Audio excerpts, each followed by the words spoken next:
Kolkata TV দেখছেন। এই মুহূর্তে আমি অভিক রচির সঙ্গে, এবং যে খবর প্রথমেই নজর রাখতেই হচ্ছে যে গতকালই বাজেট পেশ করেছেন অর্থমন্ত্রী নির্মলা সীতারামন। সেখানে বাংলার জন্য বরাদ্দ বলতে প্রায় কিছুই নেই। আজ সংসদে তুমুল বিক্ষোভের সম্ভাবনা রয়েছে। সেই কারণে বাজেটে বঞ্চনার অভিযোগ তুলেছে বিরোধীরা, এবং আজকে বিক্ষোভ দেখাতে পারেন বিরোধীরা। এবং যেমনটা কিন্তু বিরোধীরা গতকাল বাজেট পেশ করার পরেই অভিযোগ তুলতে শুরু করেছিলেন যে এক্ষেত্রে কুর্সি বাঁচাও বাজেট করেছে নরেন্দ্র মোদীর সরকার।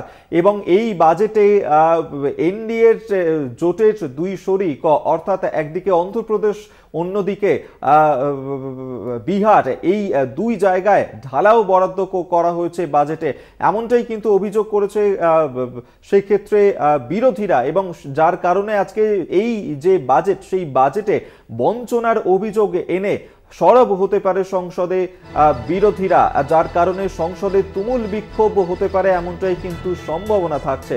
একদিকে যেমন নীতিশ কুমারের বিহার, অন্যদিকে চন্দ্রবাবু নাইডুর অন্ধ্রপ্রদেশ, সেদিকে এই দুই জায়গায় ঢালাও বরাদ্দ করেছে। বিহার সড়ক উন্নয়নে 26,000 কোটি টাকা বরাদ্দ করা হয়েছে এই বাজেটে। নতুন বিমানবন্দর করা হচ্ছে, মেডিকেল কলেজের প্রস্তাব, অন্ধ্রের নতুন রাজধানীর জন্য অন্যদিকে 15,000 কোটি টাকা বরাদ্দ করা হয়েছে। এবং এই বাজেট ঘোষণা করার পর থেকেই প্রায় 1.5 ঘন্টায় বাজেট পেশ করেছেন অর্থমন্ত্রী নির্মলা সীতারামন। এবং এই বাজেট পেশ করার পরেই কিন্তু রাহুল গান্ধী তিনিও সরব হয়েছিলেন। তিনি পোস্ট করেছিলেন, বলেছিলেন যে এই বাজেট কুর্সি বাঁচাও বাজেট। বিরোধীরাও সেই একই সুরে কিন্তু সরব হয়েছে। এবং আজকে যার কারণে তারা এই বিষয় নিয়ে সংসদে সরব হতে পারে যে যেভাবে অর্থমন্ত্রী এই বাজেট পেশ করেছেন তাতে বঞ্চনা রয়েছে, বঞ্চনার অভিযোগ এনেই তুমুল হই হট্টগোল হতে পারে সংসদে, বিরোধীরা সুর চড়াতে পারে। সেই ক্ষেত্রে গতকাল এই বাজেট পেশ করার সময় অন্ধ্রপ্রদেশ, বিহারে যে ঢালাও বরাদ্দ অর্থমন্ত্রী নির্মলা সীতারামন পেশ করেছেন বাজেট, কি বলেছিলেন গতকাল সংসদে দাঁড়িয়ে, শোনাবো আপনাদের।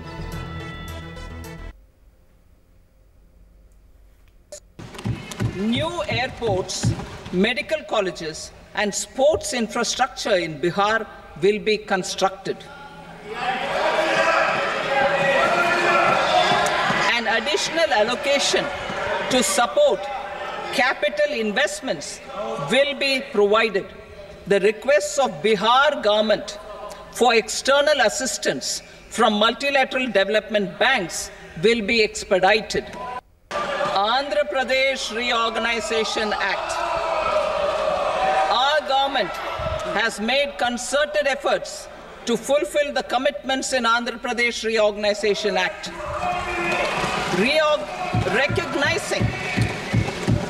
Recognizing the state's need for the capital, recognizing the state's need for a capital, we will facilitate special financial support through multilateral development agencies. In the current financial year, 15,000 crore rupees will be arranged with additional amounts in future years. Our government is fully committed to financing and early completion of the Polavaram irrigation project, which is the lifeline for Andhra Pradesh and its farmers. আপনাদেরকে শোনালাম অর্থমন্ত্রী নির্মলা সীতারামন গতকাল budget পেশ করেছেন, এবং সেই বাজেটে ঠিক কোন কোন বিষয়গুলো তিনি তুলে ধরেছিলেন। এবং সেক্ষেত্রে তৃতীয়বার সরকার গঠনের ক্ষেত্রে জেডিইউ এবং টিডিপি অত্যন্ত গুরুত্বপূর্ণ ভূমিকা পালন করেছিল, এবং মূল ফ্যাক্টর হয়ে দাঁড়িয়েছিল এই দুই শরিক দল। সেক্ষেত্রে সরকার গড়তে একদিকে নীতিশ কুমার, অন্যদিকে চন্দ্রবাবু নাইডু, তাদেরকে পাশে পেয়েছিলেন নরেন্দ্র মোদী।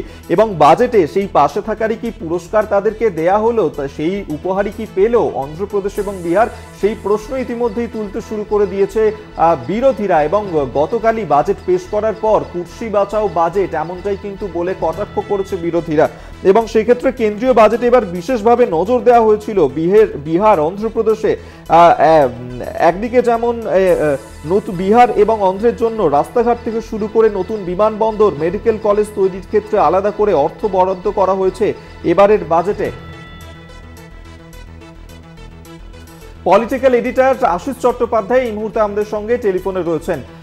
আশিস দা, গতকাল যে বাজেট পেশ করেছিলেন অর্থমন্ত্রী নির্মলা সীতারামন, সেই বাজেট কুর্সি বাঁচাও বাজেট এমনটাই বলে কিন্তু সরব হয়েছিল বিরোধীরা এবং দুই শরিক দল, এনডিএর দুই শরিক দল বিহার অন্ধ্রপ্রদেশের ক্ষেত্রে আমরা দেখলাম ঢালাও বরাদ্দ করা হয়েছিল।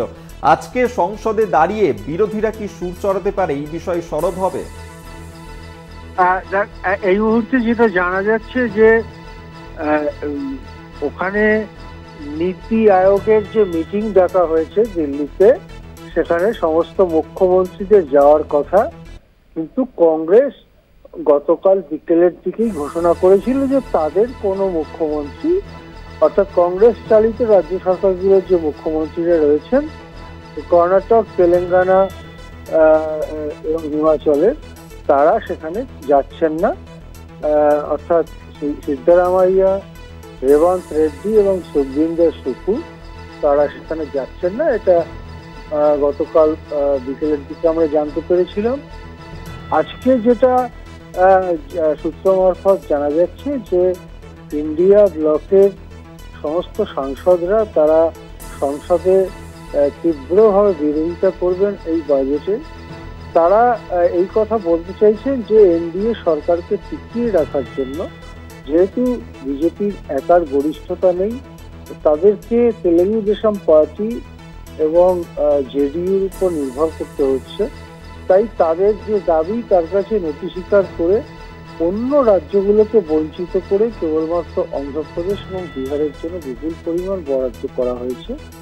এটা অন্যায় এবং এটা দেশের যে সমস্ত রাজ্যগুলোর প্রতি সমান মনোভাব দেখাবার নীতি, সেই নীতিকে লঙ্ঘন করা হয়েছে। এর বিরুদ্ধে আজকে 10:30 নাগাদ সংসদে সমস্ত সাংসদরা বিক্ষোভ দেখাবেন এবং সেই বিক্ষোভের পরিণতিতে কেন্দ্রীয় সরকার কিছু বলে কিনা এবং ঘটনা কোন দিকে যায় সেদিকেই এখন সবাই তাকিয়ে আছে। দুটো জিনিস হচ্ছে, একটা হচ্ছে সংসদে বিক্ষোভ আর একটা হচ্ছে নীতি আয়োগের বৈঠক বয়কট।